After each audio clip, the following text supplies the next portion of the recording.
He kissed me goodbye, and he said, if I'm not here when you get back, I'll be at the Y. I said, okay. I performed the autopsy on March 14th, 2003.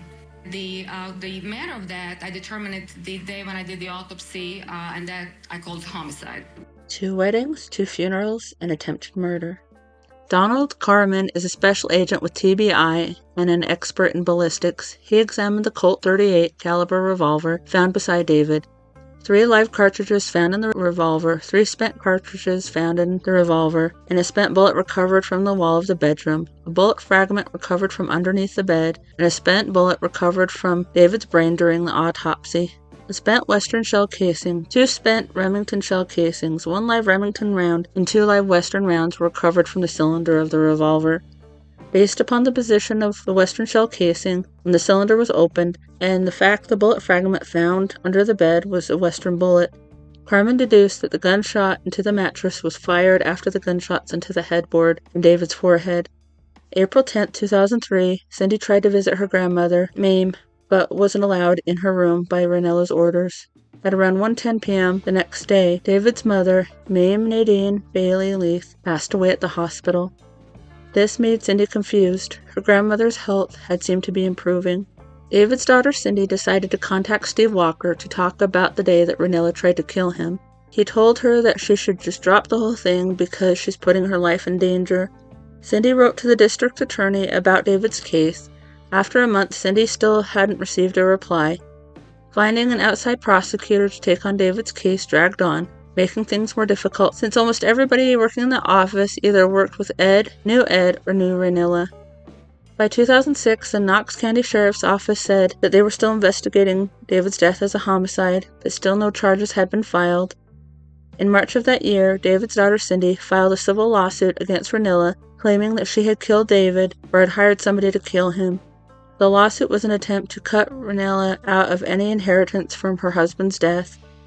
The civil lawsuit came on trial without a jury on August 17, 2006. In November, Raynella was charged with first-degree murder of David. She was freed on a $5,000 bail, and no court date was set. On December 15th, the trial court ruled that David's new will wasn't valid and Cindy would receive half of the estate. On January 11, 2007, Raynella entered a not guilty plea at her arraignment. During the investigation of David's death, medical examiner Paul Chen took a look at Ed Dossett's file and wasn't impressed. There were a few Polaroids, and they were at weird angles. The autopsy was incomplete and wasn't done by a forensic pathologist. She found that the injuries Ed sustained were not life-threatening. Paul Chen said that Ed's morphine levels were so extraordinarily high, it is unlikely that any human could function in an ambulatory manner or continue to live. Special prosecutors assigned to the David Leath homicide tried twice unsuccessfully to persuade Judge Baumgartner to order Ed Dossett's body exhumed for a second autopsy. They then filed an appeal, as well as took Ed's case to the grand jury. On July 29, 2008, the grand jury panel announced that Raynella did unlawfully, intentionally, deliberately, and with premeditation did kill Ed Dossett. The next day, she was arrested and then released on $25,000 bond. On September 4, 2008, Raynella entered a not guilty plea for Ed's murder. March 2nd through the 12th of 2009, Raynella went on trial for the murder of David. Prosecutors theorized that Raynella drugged her husband to incapacitate him, shot him, and staged a suicide scene. It was also alleged that Raynella's motive was David's estate. The prosecution also stated that Raynella had faked being upset about David's death. Raynella's lawyer, James A. H. Bell, stated that Raynella was not home at the time of David's death and that she was a victim of a botched and biased investigation that ignored ample evidence of suicide. Sergeant David Amburn took the stand. He testified to the theatrics Raynella had displayed when he arrived at the crime scene, backing up the prosecution's opening statement. Myself and Chief Lyon were in a vehicle together, and we arrived at the residence and saw a white female laying in the front yard, probably 15, 20 feet in front of the porch, face down in the grass. To be honest with you, I was afraid at first she'd been the victim been shot the way she was laying face down. I couldn't detect, took cover behind the vehicle just for a minute, try to assess the situation for a few seconds. That was the defendant. That's Raynella Leath seated here? Yes, sir. I nudged her and called out to her, ma'am, ma'am.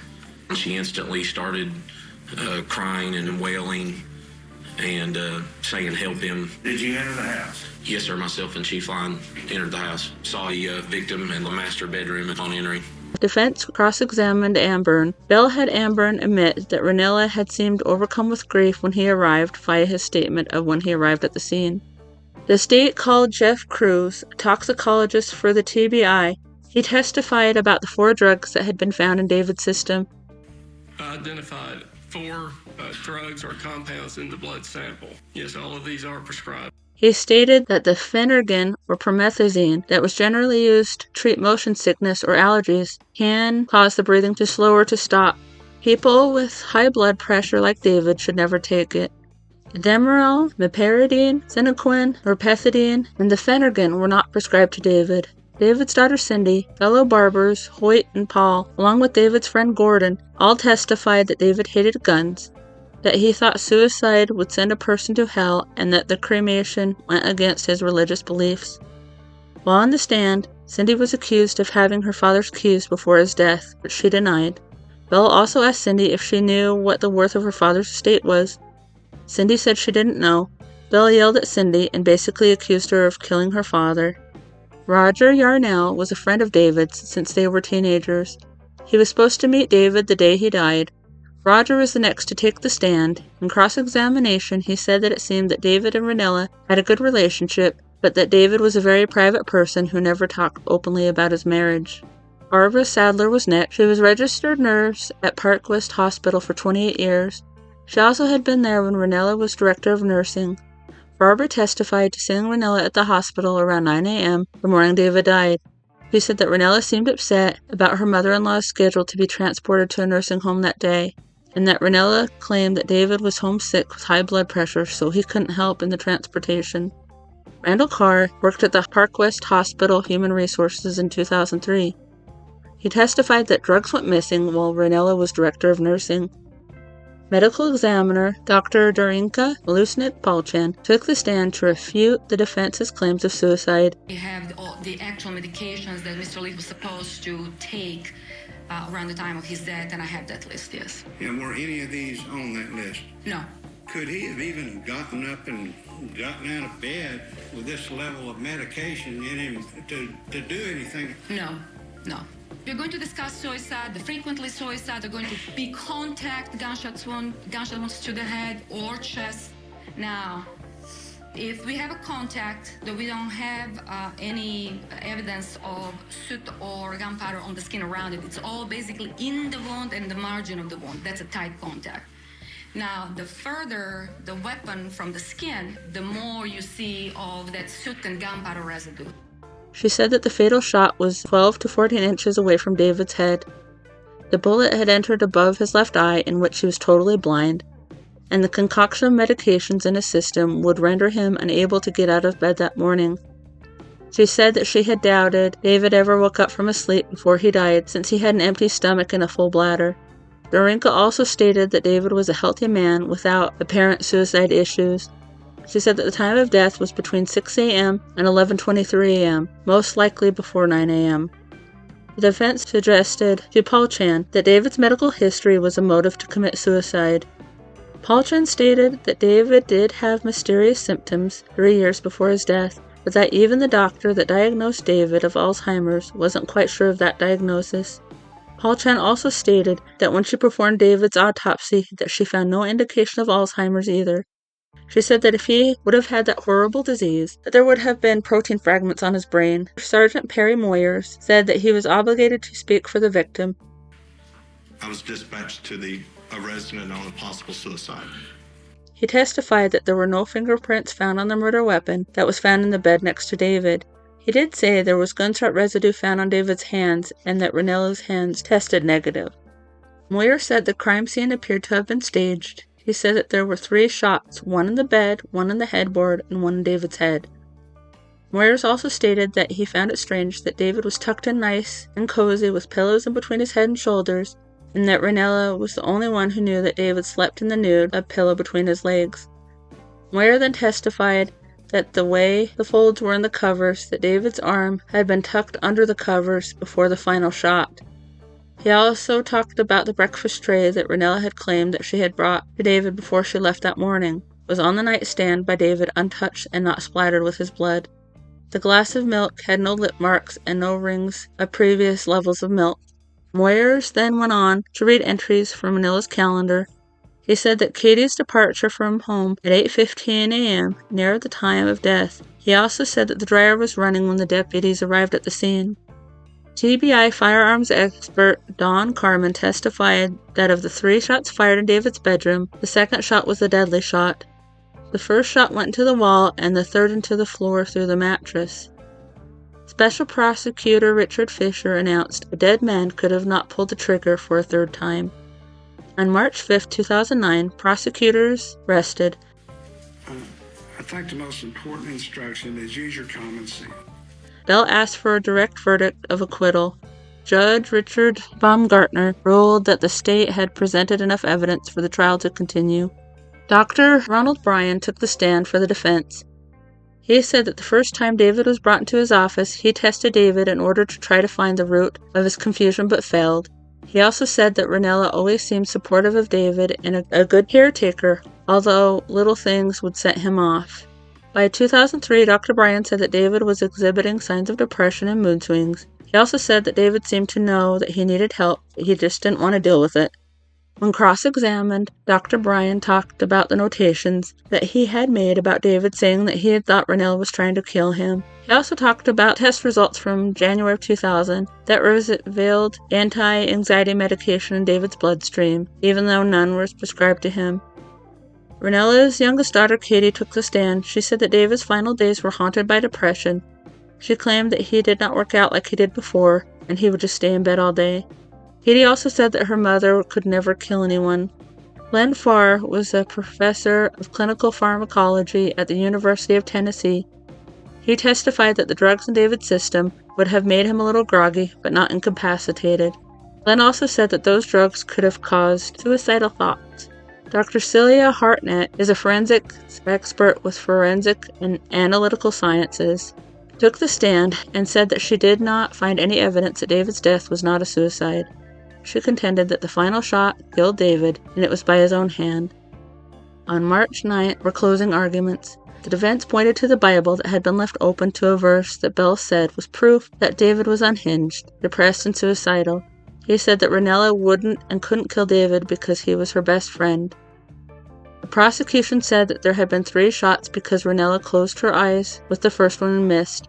The second shot was the one that killed David. The third shot is when she placed the gun in David's hand and then fired it into the mattress in order to get gunshot residue on the hand.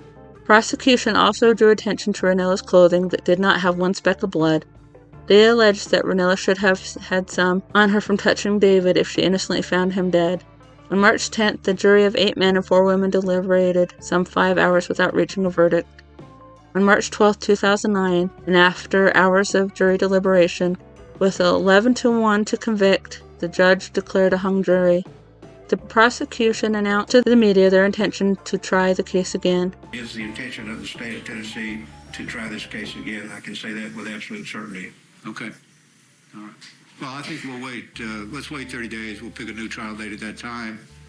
Ms. Leath will remain on the same bond pending Thank you. retrial. Thank you, Your Honor. Thank you. Raynella declared that she was pleased with the outcome and that David's soul could be at peace. When Cindy heard what Raynella said about her father, she thought of his ashes in her shop and wondered if David's soul would ever be at peace. She was not happy with the verdict, but she was glad that they were going to try the case again. Steve and his wife were upset they would have to keep living in fear of Raynella. On January 19, 2010, Raynella went on trial a second time for David's murder, with Special Prosecutor Richard Fisher at the helm. Richard started his opening remarks by playing the 911 call, which he said was planned in advance, that Raynella wanted the murder to look like a suicide. And the murder was staged to come across as a perfect suicide. At some point in time, David opened an eye, perhaps, or rolled his head so that the first shot missed. But the second shot didn't miss.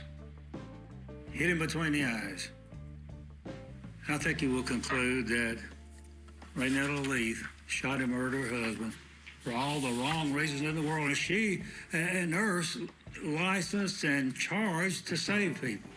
He also argued that the ammunition of the second shot was different than that of the first shot. He then said that David couldn't have defended himself because Raynella had given him a cocktail of drugs that would have been given to a patient before surgery. Richard said that Raynella wanted David to be helpless so she could kill him. Richard then theorized that Raynella missed with the first shot, and with the second one she fired, she killed David. She then put the gun in David's hand and fired the gun into the mattress, because Raynella knew that David would have to be found with the gunshot residue on his hands in order for it to be believable that he committed suicide. Raynella's lawyer, Bell, insinuated that the prosecution was hiding something since the full 911 call wasn't played. He went on to play the full call, but it was edited, and the jury heard the voice of a defense investigator that wasn't at the house at the time of the murder. The judge explained to the jury the error. Bell called the case against Raynella absurd since there had been no blood and no gunshot residue on her at the crime scene. Bell stated that David's death had to have been a suicide, and if it wasn't, that someone else had been responsible, not Raynella. He's got one shot here. So, this is what I was talking to you about forensics. The blood comes from one source. It's not like somebody cut somebody and slinging blood all over the room. One source of blood.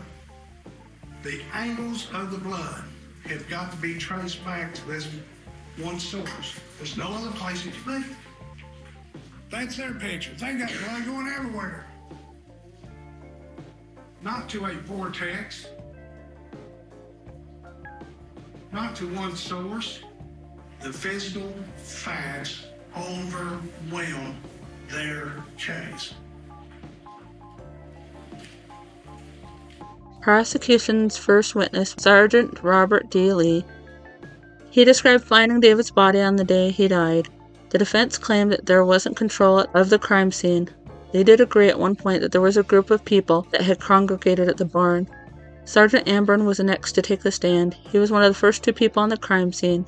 He testified how when he arrived, he found Raynella on the ground in the yard. On cross-examination, the defense pressed Auburn about him not checking for fingerprints on the lamp nor the phone that was by David's bed. The defense claimed that there could have been someone else in the room when David was killed. Amburn stated that there had been no indications of forced entry at the crime scene.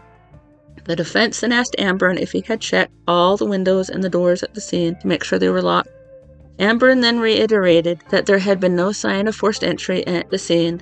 Again, the defense asked Amburn if he had checked all the windows and the doors to see if they were locked. Amburn this time answered with a no.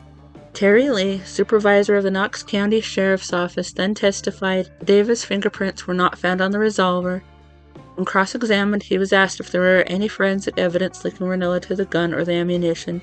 Terry then answered that there were no usable prints found on the gun and that the TBI wasn't asked to do a more advanced test for fingerprints. Witness Aaron Allen was an evidence technician. One of the pictures he had presented to the jury was that of Bible on David's sink open to Psalm 69. Save me, O God, for the waters are come unto my soul.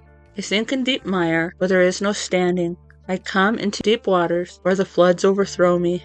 I am weary of my crying. My throat is dried. Mine eyes fail while I wait for my God. The defense used this photo to suggest that it was evidence that David committed suicide. Allen then played the video that he shot of the crime scene on the morning of David's death. In the video, the jury could see extreme close-ups of David's head and his blood-soaked pillow.